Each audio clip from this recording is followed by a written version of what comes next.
BJP के PM पद के उम्मीदवार नरेंद्र मोदी पहली बार अपने शादीशुदा होने की बात मान रहे हैं। अपने राजनीतिक जीवन में पहली बार मोदी ने अपनी पत्नी का नाम सार्वजनिक किया है। वडोदरा लोकसभा सीट से भरे गए नामांकन में मोदी ने इस बात का जिक्र किया है कि उनकी पत्नी का नाम जशोदा बेन है। हालांकि उनकी पत्नी के पास संपत्ति कितनी है इसके बारे में मोदी ने कहा कि मुझे कोई जानकारी नहीं है, लेकिन पहली बार मोदी ने एक शपथ लेकर यह माना है कि हां वो शादीशुदा है और उनकी पत्नी का नाम जशोदा बेन है, जो कि एक रिटायर्ड टीचर है।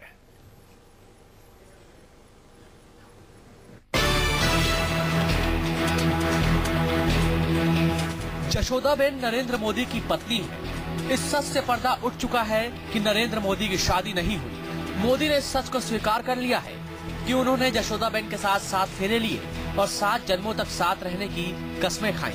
ये और बात है कि अब तक चुनाव में उतरते वक्त बीजेपी के पीएम उम्मीदवार मोदी पर्चा भरते वक्त पत्नी के नाम का खाना खाली रखते थे, लेकिन इस बार नरेंद्र मोदी ने ऐलान कर दिया है कि वो कुंवारे नहीं है बल्कि शादीशुदा है।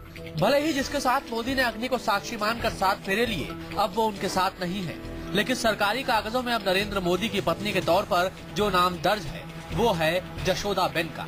चुनाव के परिणाम के मुहाने पर खड़ा ये मुल्क मोदी के इस सच को जानकर हैरान है, क्योंकि मोदी गाहे बगाहे अब तक ये दावा करते रहे हैं कि उनके आगे पीछे कोई नहीं, उनका जीवन तो बस देश सेवा को समर्पित है।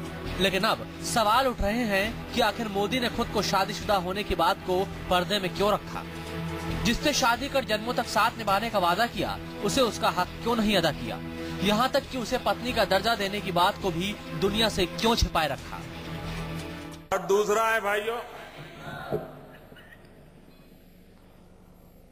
मुझे भ्रष्टाचार किसके लिए करना है, मुझे रुपये किसके लिए चाहिए, आगे पीछे कुछ नहीं है।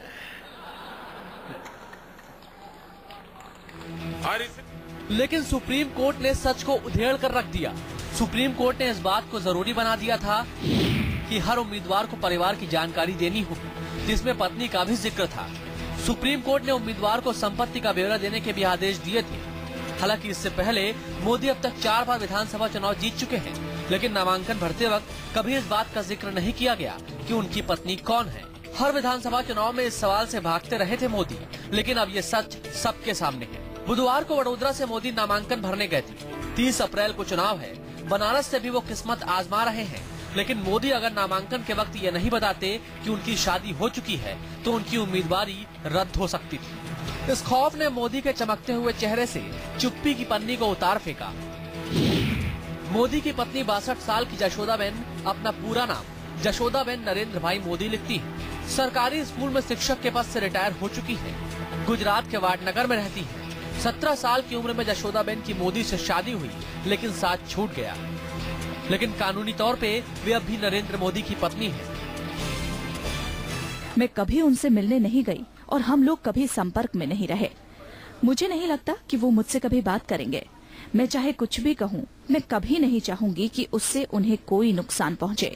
मैं बस यही चाहती हूँ कि वो जो कुछ भी करें उनसे उन्हें तरक्की मिले। मैं जानती हूँ कि एक दिन वो प्रधानमंत्री बनेंगे। अब ये सवाल सबके जहन में है, वो भी जो मोदी को जानते हैं और वो भी जो मोदी की शादी पर सवाल उठाते रहे। दिग्विजय सिंह को अब बोलने का मौका मिल गया है। प्रधानमंत्री बनेंगे। अब ये सवाल सबके जहन में है, वो भी जो मोदी को जानते हैं और वो भी जो मोदी की शादी पर सवाल उठाते रहे। दिग्विजय सिंह को अब बोलने का मौका मिल गया है, क्योंकि वो बोलते थे जशोदाबेन मोदी की पत्नी है। सवालों की फहरिस्त तो बहुत लंबी है, लेकिन एक सवाल मोदी के सामने हमेशा रहेगा। इस सच को मोदी ने अब तक क्यों छुपाया कि जशोदाबेन उनकी पत्नी है। अक्सर मोदी महिलाओं के सम्मान की बात करते हैं, लेकिन उनकी अपनी पत्नी आज तक हक से महरूम है। गंगा के घाट से साबरमती के घाट तक ये सवाल पसरता जा रहा है। ये एक ऐसा सच है जिसने रोक दिया है सियासत की धुरी पर मोदी के जानने वालों की धड़कनों को। Bureau report, news 24।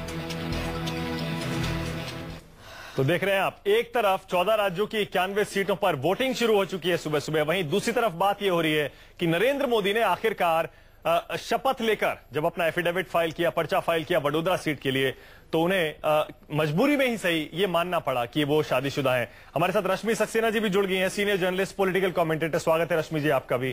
पहला कमेंट आपका, नरेंद्र मोदी ने पहली बार ये माना है कि वो शादीशुदा हैं, मजबूरी में ही सही, क्योंकि चुनाव आयोग ने साफ निर्देश दिया था कि आप कोई कॉलम खाली नहीं छोड़ सकते। पहली बार मोदी ने ये माना है, आपको लगता है ये उनके फेवर में जाएगा? क्योंकि पॉलिटिकली उन पर काफी अटैक हुए थे। दिग्विजय सिंह ने कहा भी था कि वो महिलाओं का सम्मान क्या करेगा जो खुद अपनी पत्नी को छोड़ चुका है या मानने से कतराता है। देखिए, दो चीजें हैं इसमें। पहली बात तो ये इतना बड़ा कोई एक सीक्रेट नहीं थी कि वो शादीशुदा हैं। जैसे हम लोग जो फील्ड में हैं या जो उनको पहले जानते थे, जो दिल्ली में जब वो थे यहाँ पर बीजेपी हेडक्वार्टर में, तो ये बात सबको मालूम थी कि वो शादीशुदा हैं। पर वो बचते थे शायद, इसीलिए मुद्दा बन गया। जी हाँ, मुद्दा इसलिए बना क्योंकि वो उस चीज के बारे में कुछ एक चुप्पी साधे हुए थे। ना उनसे कभी किसी ने ये डायरेक्टली पूछा और ना इस चीज का जिक्र हुआ। पर जो आपने सवाल ये किया कि क्या उनके ऊपर इस बात का असर पड़ेगा इस इलेक्शन में, देखिए दो चीजें हैं। जो महिला वर्ग है जो उनके खिलाफ है, जो उनको एक रिग्रेसिव पॉलिटिशियन थॉट मानती है, उसके ऊपर इसका 19-20 का ही फर्क पड़ेगा, क्योंकि उन्होंने ऑलरेडी अपना माइंड मेकअप कर लिया है उनके बारे में। और अगर आपको याद हो कि जब ये स्टॉकिंग वाला इशू हुआ था, स्नूप गेट जब हुआ था, उस चीज का बल्कि ज्यादा एक नेगेटिव इम्पैक्ट हुआ था, ना कि इस बात का। इसीलिए सवाल ये उठ रहा है, क्या अब जबकि नरेंद्र मोदी ये मान रहे हैं कि हाँ वो शादीशुदा है, क्या ये उनके पक्ष में जा सकता है? एक छोटा सा ब्रेक ले रहे हैं। ब्रेक के बाद हमारे संवाददाता अमित कुमार भी हमारे साथ जुड़ेंगे और वो बताएंगे कि किन हालात में नरेंद्र मोदी ने क्या सोच समझकर अपने चुनावी इसमें पत्र में इसमें नॉमिनेशन पेपर्स में ये कॉलम भरा है कि वो शादीशुदा है।